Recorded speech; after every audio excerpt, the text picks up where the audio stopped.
Kita kan sudah melihat bahwa bank itu merespons terhadap perkembangan pasca pandemi dengan berbagai produk, berbagai inovasi layanan, kemudian ada digitalisasi. Nah, kalau menurut sudut pandang Bu Afi, ya, apakah mereka itu bank-bank itu sudah survive? Terlepas dari indikatornya, ya, indikator perbankan, tapi sebenarnya mereka itu sudah survive nggak sih selama ini? Ini kan kalau kita lihat kan 2024, pandemi 2020, kemudian tantangan kita menuju misalnya kayak 2045, Indonesia emas itu kan juga harus dirintis dari sekarang. Nah itu Ibu melihatnya apakah perbankan kita ini sudah on track gitu ya? Ini kan kita akan menghadapi pertumbuhan ekonomi 8%. Sumbangan perbankan diharapkan kan cukup besar. Betul. Bukan hanya fiskal di situ. Ya, sumbangan perbankan cukup besar untuk mendukung pertumbuhan ekonomi 8%. Kemudian perbankan juga sudah melihat sih sektor-sektor yang potensial yang di luar yang business as usual juga mulai ada dengan adanya digitalisasi, kemudian ekonomi hijau, ya itu kan mulai ada peluang-peluang potensi pembiayaan ke depan. Kemudian tadi juga disinggung mengenai swasembada pangan, gitu, swasembada energi, kemudian hilirisasi.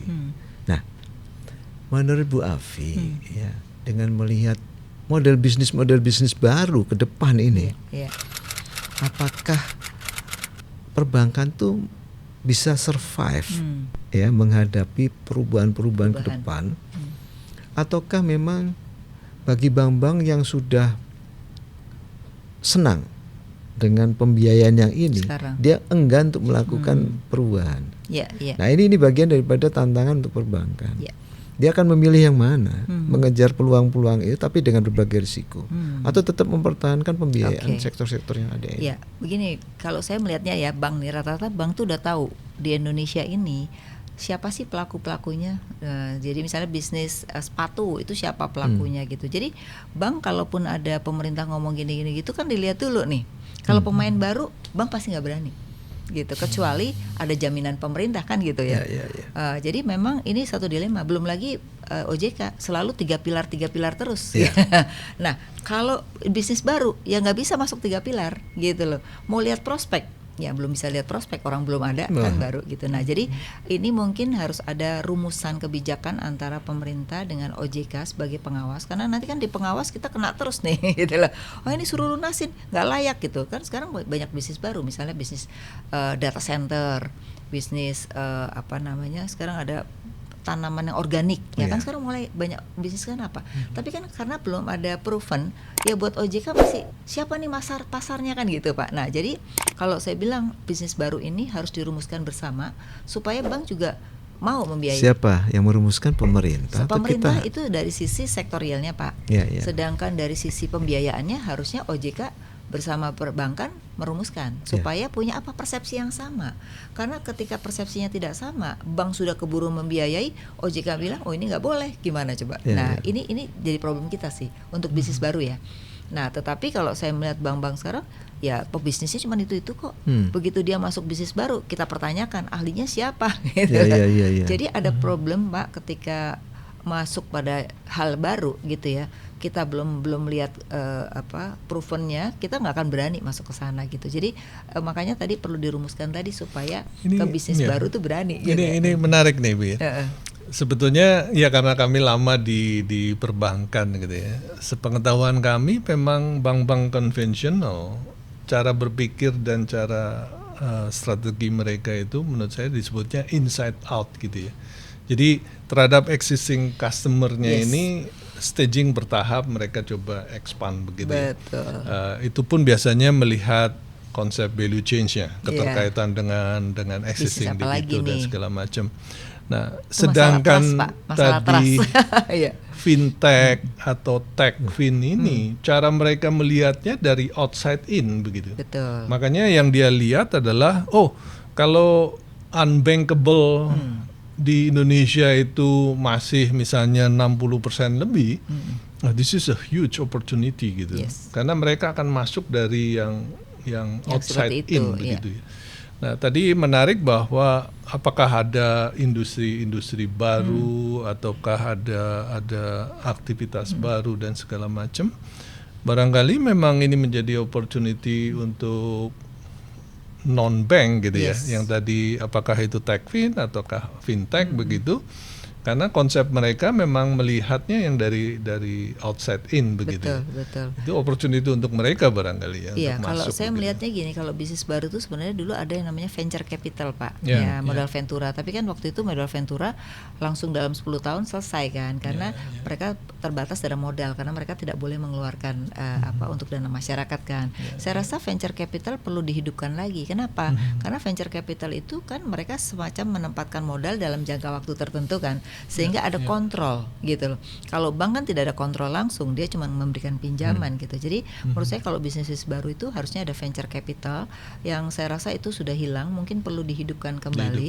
Karena dengan venture capital itu kalau mereka sudah naik kelas, mereka lari ke bank atau ke pembiayaan lain. Naiklah gitu. naik Betul. kelas ya. Kalau yang tadi Bapak bilang yang fintech segala macam itu kan dia bunganya mahal. Dia nggak akan mungkin bisa masuk untuk bisnis baru.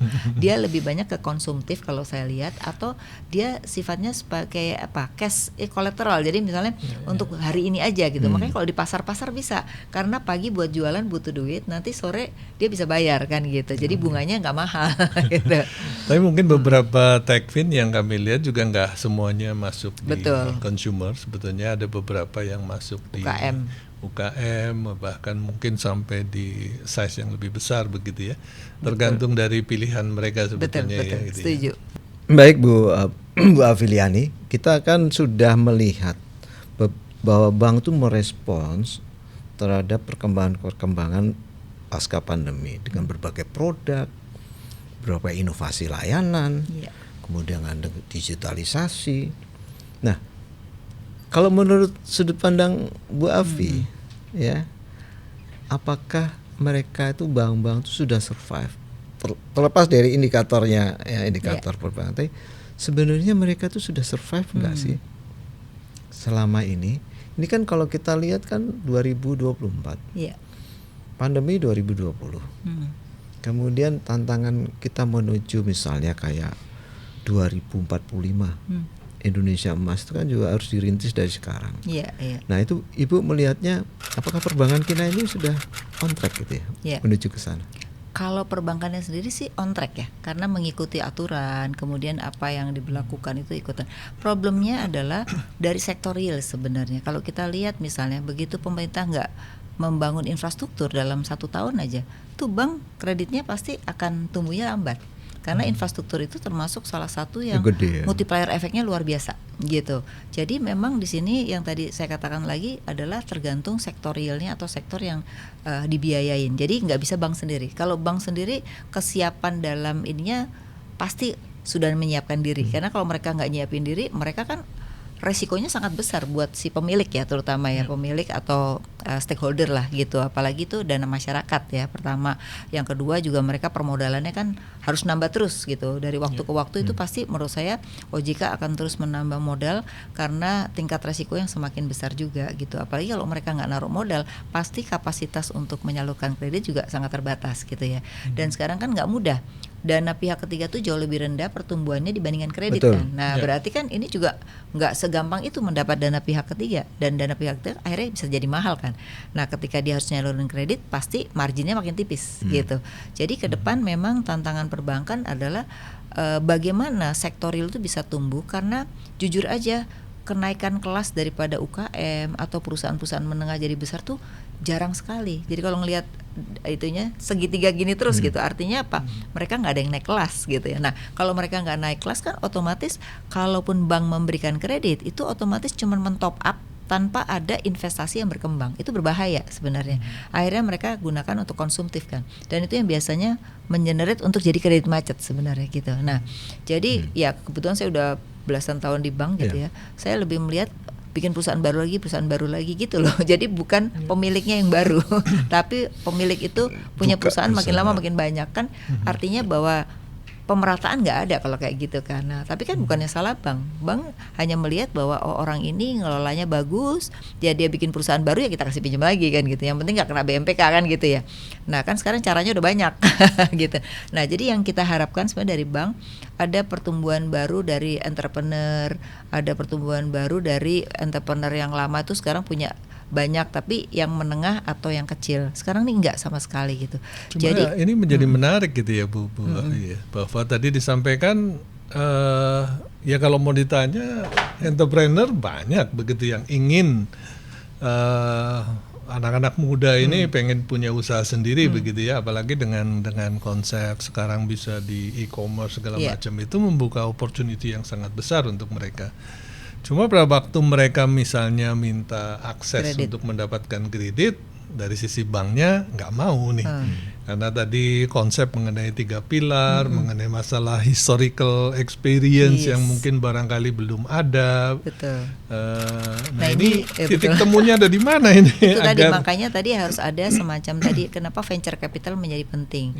Ya sekarang kan ada namanya angel investor ya. Jadi mereka mendanai dulu, nanti begitu dia berkembang baru masuk ke perbankan. Karena bank kan nggak bisa coba-coba dengan kredit dengan usaha yang belum proven gitu. Karena itu kan juga akan berdampak pada NPL. Jadi sebenarnya memang kalau dilihat tahapannya itu harusnya didanai dulu oleh venture capital, karena venture capital kan dia ikut tidak hanya injek uang aja, tetapi juga mereka mengawasi kan biasanya. Mereka taruh orang sebagai direktur atau sebagai komisaris, sehingga kalau mereka sudah tumbuh bersama baru gitu. Itu satu.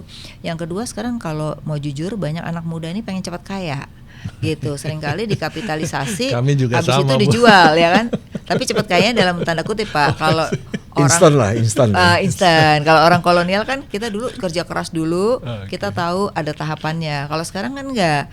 Nah sekarang kan banyak, kalau kita lihat kasus-kasus yang terjadi itu kan anak-anak muda pengen cepat kaya, dia melakukan hal-hal yang kurang terpuji. Nah ini juga mungkin menurut saya perlu ada pembimbingan ya, pembinaan, sehingga mereka itu bagaimana sih gitu. Makanya di kami itu sekarang bikin semacam kayak ada leadership buat anak-anak muda supaya tahu bahwa tahapan orang untuk menjadi sukses itu ada tahapannya, nggak instan ya. Nah ini Pak, jadi itu juga jadi problem. Ini menarik nih tadi, sepertinya ada jembatannya gitu ya. Betul. Dengan venture capital gitu ya. Tapi apa sih yang membuat kok orang agak reluctant untuk membuka bisnis venture capital untuk kondisi kita di Indonesia? Barangkali betul. dibutuhkan apa ya, insentif apa ini ya? Menurut saya mungkin BUMN Pak, begitu. BUMN yang menurut saya yang perlu melakukan itu. Kenapa? Kalau BUMN kan memang bisa dapat PMN, sehingga itu kan membantu UKM ya. Karena kalau swasta yang terjadi 10 tahun yang lalu, kejadiannya adalah gini, mereka sudah injek dana besar gitu ya. Tapi kan begitu dia membiayai 10 perusahaan kan nunggu 10 tahun lagi Pak. Nah dia butuh dana terus kan. Nah dananya kan terbatas swasta. Jadi mereka nunggu 10 tahun untuk 10 perusahaan. Begitu dia mau expand lagi, uangnya nggak ada gitu. Karena mereka nggak boleh mengeluarkan untuk dana masyarakat kan gitu. Kalaupun dia mengeluarkan obligasi kan cukup resiko juga gitu. Jadi menurut saya sih mungkin bisa dilakukan oleh BUMN ya. Yang sekarang saya rasa BUMN kan diminta oleh pemerintah untuk mengembangkan entrepreneur gitu. Nah, mulai dari BUMN, ketika nanti BUMN sudah mulai sukses, dia bisa larikan kepada bank gitu. Kalau itu terjadi, menurut saya luar biasa sih anak-anak muda atau orang-orang yang mau jadi entrepreneur baru itu sangat memungkinkan karena ada kontrol. Masalahnya kalau baru itu harus dikontrol. Itu sih. Saya mau menyinggung mengenai tadi koordinasi kebijakan. Di sini kan ada Bank Indonesia. Iya. Ada Kementerian Keuangan dengan fiskalnya, sektorial departemen-departemen yang kemarin banyak sekali itu dibangun. Ini artinya koordinasi kebijakan menurut Bu Afi ke depan ini menjanjikan atau tidak sih? Sebagaimana yang diharapkan oleh Bu Afi tadi. Ke depan menjanjikan nggak nih koordinasi kebijakan moneter, kemudian fiskal, sektorial, perdagangan? Karena tantangan di depan itu luar biasa, baik global maupun domestik, sehingga kalau koordinasi ini memang tidak bisa kita wujudkan, kita bisa mundur ke tahun 10 tahun yang lalu gitu lah, bahwa koordinasi tidak bisa kita lakukan.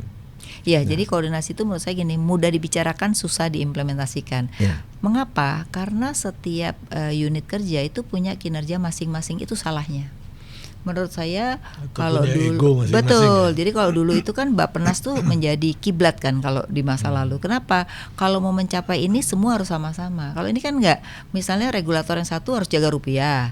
Regulator yang satu bilang bahwa kalau jaga rupiah nanti kebijakannya seperti ini. Nah, ini kan bertentangan. Jadi memang harus ada, kalau dulu namanya ada Dewan Moneter ya, Pak ya, zaman dulu ada. Nah, Dewan Moneter inilah yang menggaris antara sektor real dengan sektor keuangan untuk menyatukan kebijakan. Karena kalau nggak ada yang menyatukan kebijakan, akhirnya semua nanti jadi independen kan susah juga. Tadi gitu.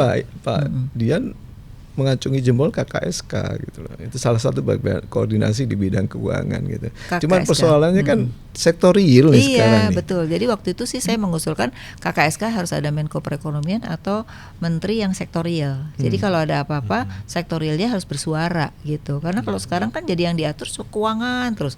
Tapi sebenarnya sektorialnya tuh tidak ada di situ, padahal sebenarnya bank itu kan kerjaannya ngasih kredit kan gitu ya, tugas utamanya gitu. Jadi saya rasa untuk menyatukan kebijakan atau koordinasi itu sangat penting ya. Kalau dengar pidatonya Pak Prabowo kelihatannya kok kayaknya adem gitu ya, tapi nggak tahu nanti menteri-menterinya gitu. Adem nah, juga kelihatannya. Kita berharap sih memang ada ada jurigennya untuk memang benar-benar menyatukan kebijakan, dan kita berharap perbankan itu akan kontribusi terhadap yang 8%, karena 8% itu butuh investasi yang sangat besar. Dan salah satunya bank ya, walaupun sekarang pasar modal harus diakui juga sekarang kontribusinya cukup besar ya.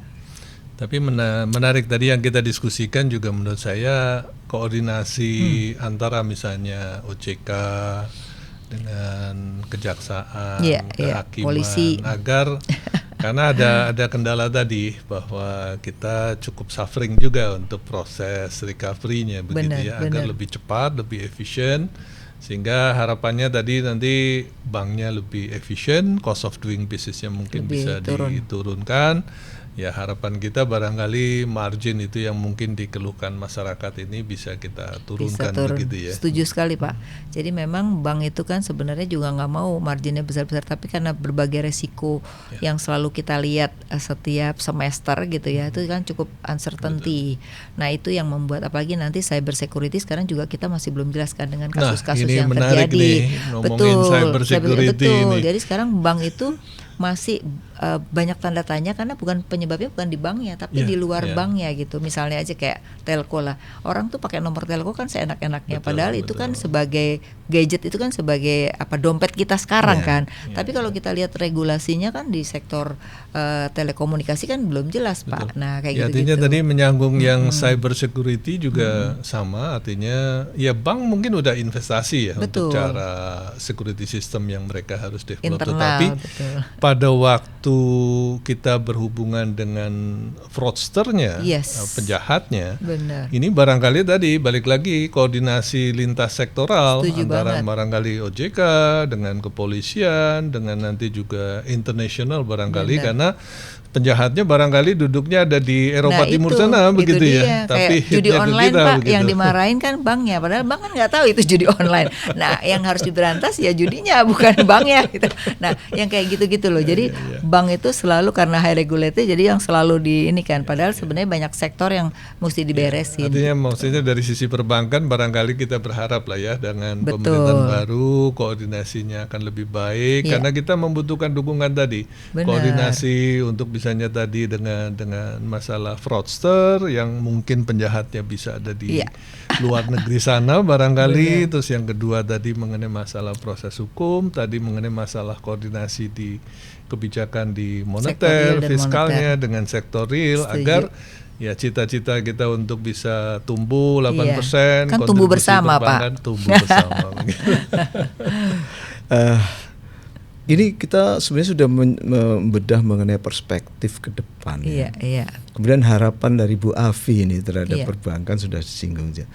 Tapi kita di dalam konteks yang sekarang, di dalam konteks yang sekarang, kemudian kita mau melihat pemberdayaan ke depan, gitu.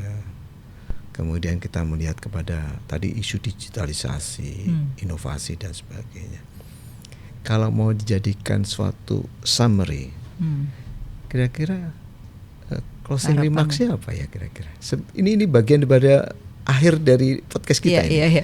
Closing remarks-nya apa dari Bu Afi untuk supaya khususnya muda-muda itu bisa menangkap esensi daripada diskusi kita. Jadi pada dasarnya sih sebenarnya perbankan di Indonesia itu relatif sudah lebih baik ya. Bahkan sekarang kita lihat di luar negeri banyak bank-bank bermasalah. Tapi kita beruntung kasus 98 itu membuat bank kita tuh sangat prudent. Bahkan aturan-aturan oleh OJK itu nggak bisa deh bank macam-macam ibaratnya gitu. Itu sebenarnya saat ini gitu ya. Tapi memang tantangan ke depan tuh nggak mudah karena kebutuhan dari kredit pasti ke depan akan makin tinggi. Ya, pasti modal juga akan makin besar. Nah, ini tantangan juga bagi pemilik gitu, stakeholder. Apakah memang mereka akan siap atau tidak dengan modal yang semakin besar? Karena ada orang yang akhirnya cenderung udahlah punya bank juga untungnya gini-gini aja, akhirnya dijual kan gitu kan. Sekarang banyak sekali kan pemilik-pemilik yang akhirnya menjual, terutama pemilik perorangan gitu ya. Nah, jadi memang ini tantangan buat pemilik ke depan gitu ya, bahwa permodalan ini mau tidak mau akan terus-menerus gitu ya. Nah, yang ketiga tentu saja pasti yang namanya stakeholder itu atau pemilik kan ingin memiliki bank ini memberikan margin. Kalau marginnya makin turun, modalnya makin besar juga nggak menarik kan gitu ya. Nah, sehingga memang dari sisi pemerintah tentu saja sektor-sektor ini apa sih gitu supaya bank ini berkembang memang untuk mendanai pembangunan ekonomi secara keseluruhan, tidak hanya membiayai orang-orang itu saja gitu kan.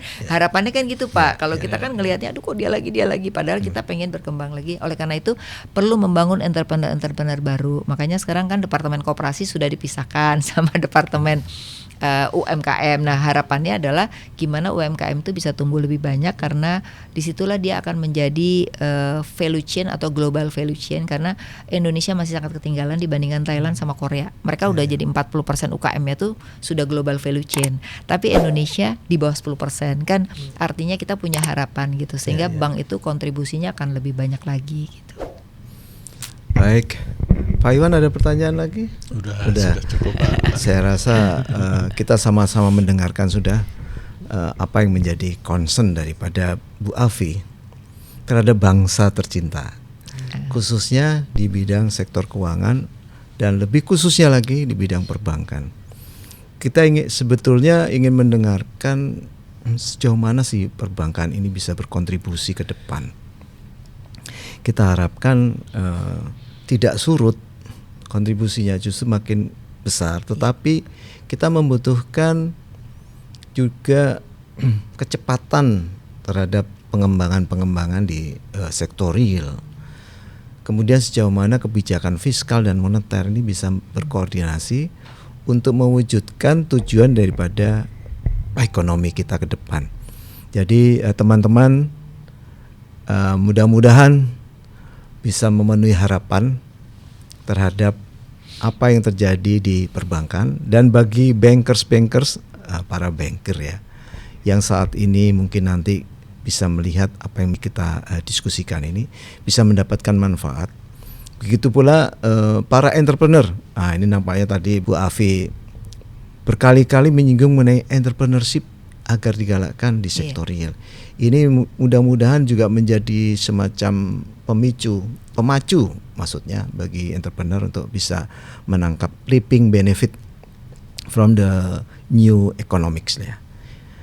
Saya rasa itu dalam kesempatan ini kita bisa memberikan applause kepada Bu Afi yang sudah meluangkan waktu dari jam berapa tadi ya, sehingga bisa bersama kita sharing beberapa pengalaman, pemahaman dan concern. Sekali lagi terima kasih, kita beri applause kepada Bu Afi Liani. Terima kasih Bu. Terima kasih. Terima kasih banyak.